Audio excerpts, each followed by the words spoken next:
to say, furniture me.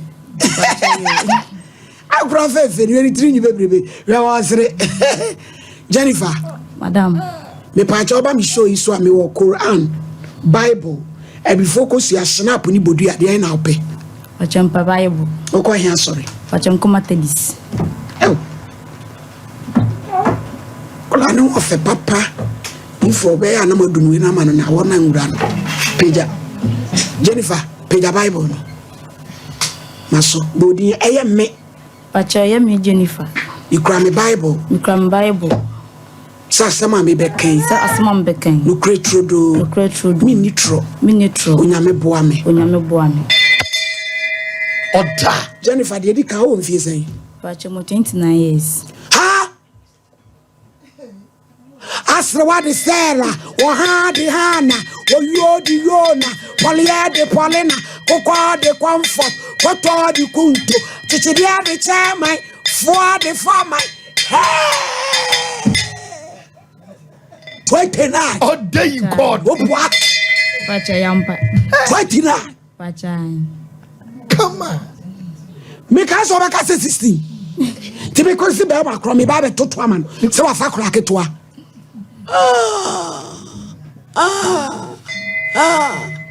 Ani ese wanyi. Ni akoda no so yesi monyina.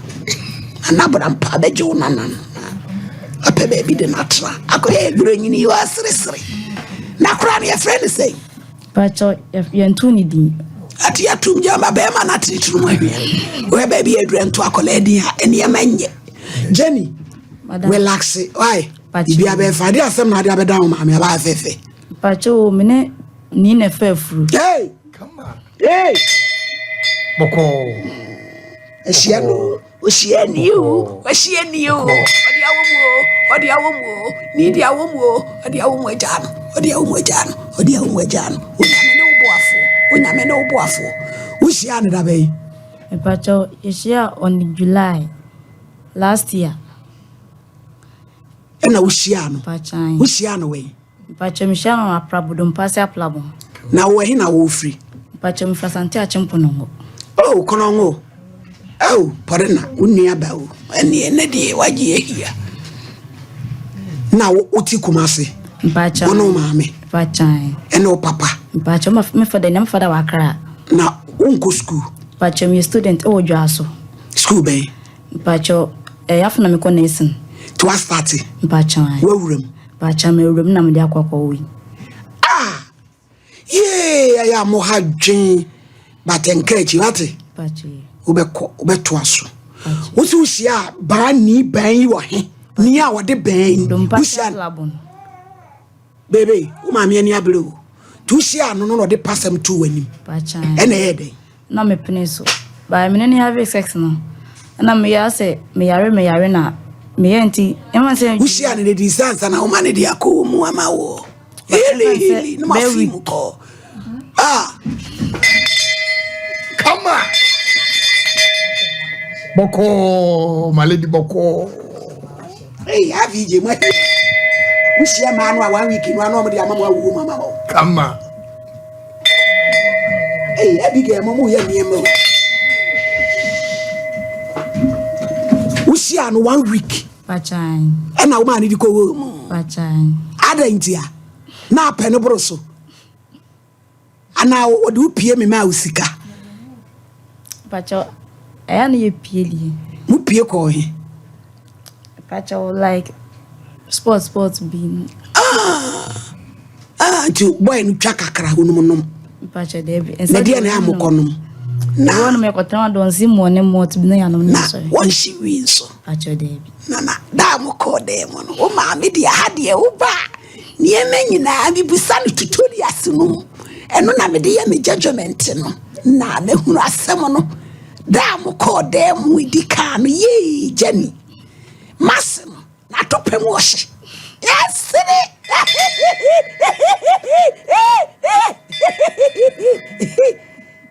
Na topem wo hye.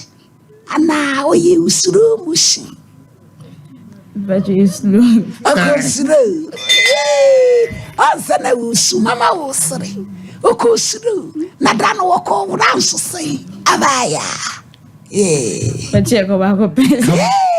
Se ba nso ne hokora nyadin wetumi nkokese na ne suwa no wose ba ko pa ya wo de anyam wo ya de wa akire enya hwe wa ye na dwu gas wo stay ho yes ye ne ye adwuma no salame ni sisana uduru ho obeso wo nsabre o jeni o nesi ni abayu wa wakowu no de wako hostel number 75 why na de wako da eda no etoso 78 no bed no edika no a Abraham babu bewuro ko a wabodi ntem no waje so wate company osoro no otna bia e kama 1 week pejeni no ma ne wakoda you school fees be me so le na be show no e o to mane me no enti wonye ye no 1 week na wonye ye no ka kire no oje Pacho me ka kire no ana me ka se menyam no so sadia onyam de ya obawo nti afa ni week ase ni week aka no se an me kam me so obawo bi se me wa me bo me ka kire se wo ko school nti sadia isenyinsen na me se no e di adwuma onene brown na tonton yo ma o kurum na wo kono kurum ho ya FK o mo ton den Pacha minim na makro moton wo. Okay. No si kwasa nyinsen. Pacha. Nti waka na msim de nyinsen de menye bi da. Ntimi ense minim se bia me baye mienu asem baye ba ko penti ko ligu a mempe. Nti wapa na osesa de no humpe de ne memo oska bia bi mi se akwa ne ba wi atenkwanya mba no. Na sa waka sanso a entwaye afi osen tamam no da ye no ne tama oye ntai se ko twa skandansa. Na ye ko skande no. Na me wo 3 months. The 3 months na me wo 7 months. Nti ye one na musi sadia. Sata na metamu. Obe wo ni premature. Pacha. Pacha na omuye tu. By baku free. Ne nkra ne ye ntafo. Ni ba. Na to panso once no abobi enu. Na oba ka ho. Pacha. Oh. Nti na se Maria bita criminal omusi sadia ombe MCS. Na mso me. Ba na omusi nkra ne hunsuo ne nso eswa. Tese mko MCS na mutimi twena ye mo twen na yese baako adawe ni so nti we pe na etimi ye ya menyan ti free efi se me wo akono hu ne da o ma miska da na wonye mo no no hwe mpa cho da bi o ma miska sa mi fanko senyinsen o ma say mpa cho scanner ba ye ne de so woni metwema nso nti o de ma sister baako bi se on fam na me on fam ko on ne dem na on fam ko senyinsen ti sister ne fra me say sister mpa cho minti mnyese ni nua ba bi na obi di se di na kanya ne de nti menye nti open stand sa de magisika no kasa magisika de ama na da to enkura ne ho ne ma na msuo na just ne je 20 million efri ne ho se di ko senyinsen nti ye odi scan ba nwumre na stand for so hye me mango senyinsen ma akura no wo ho no ha obe wo ko ne nkantafo nka be wukura o dem ho tisadi ayen ko senyinse wa ko tonkwa no mo sen wa ko dokoto ne on man dia magim sika efri ho no me dia mensuma tisakwa ne ba wi asmanya ne papa ne na msuo mate nti o ma na me wo ya me madam friend se ma wo tisadi ay kase na ma fanko emla wo nyim ye no wo ma me ma fanko to na wo fu anim pacho odi ko ma o me de ko ni sister ba ko bi wono ba ye ko asem ne ba ye no ni sister ne kire se obe ha dan e wo mu fie nti on de onim no eti ba ye no nim ne ma me pacho de bi wonim ne papa pacho de bi e ma yo aba mutumi ye eni ama o semosi yanko computer so dwedi mra asemu emu ya Jennifer madam enti wo se wonyin sen ye no 20 million na ode ma ototo ne ma no eno ano no pacho isika bi amamu biem pacho de bi ye u CSO isika bi animu biem pacho de bi na o ma me mako ne ho pacho me madam ne friend no phone so o kache ma na where phone so asem wo manim ne fie baby ana aprabo na otin ene wotuko abu akwa na oti aprabo ba we se wotuko abu akwa se fi na otim na yenim fie krotim tese wonim fie otim pacho debi wonim ba bi so oton ade pacho debi ede mistake ni na eti se akra na bo so pacho ti antu ni din pacho debi akwa fefe ye kura wi pacho debi na wo en wa frɛ na ka kire no pacho me mada ana friend ka chance ma wo nti se e ka abani o se nya ne ba na akora nti anso na obeji atum no ai se ye ansa DNA ai no amla ne enkwa ya abi je mu friend o se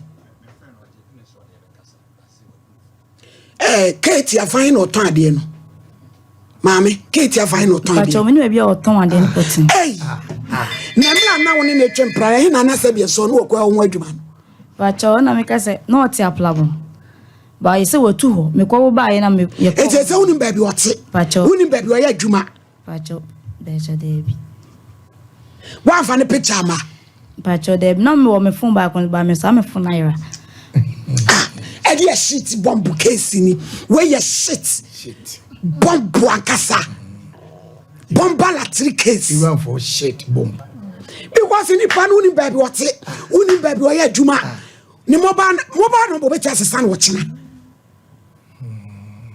edi afum suoni crash ni ba na o ti bro no ba na o te so no pacho tonsa problem tonsa frɛ no boni di frɛ no pacho ni pacho ma do ba so mpa FM pacho me do ba na ba nti pacho me hia mo abhwe akola na me nso me ntumi nya yi me ntimi nko school ni bi to start school no pachan